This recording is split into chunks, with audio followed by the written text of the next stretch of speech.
Для борьбы с лесными пожарами в Якутск из Хабаровска прилетела сводная инженерная рота Министерства обороны России. Час назад приземлились два самолета Ан-12, прибыли более 100 военнослужащих.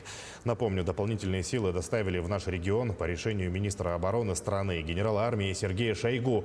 Также в течение недели прибудут 16 единиц специальной инженерной техники по железной дороге, в том числе путепрокладчики БАТ-2, бульдозеры, экскаваторы и автомобильные тягачи.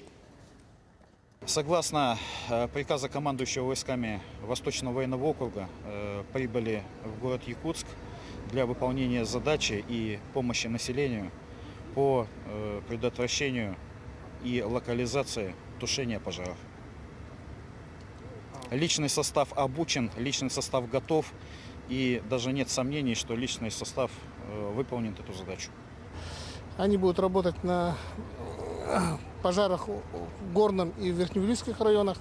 Сегодня, согласно плану работы, батальон выдвинется в Горный район и там будет базироваться до прибытия техники, которая прибудет железной дорогой.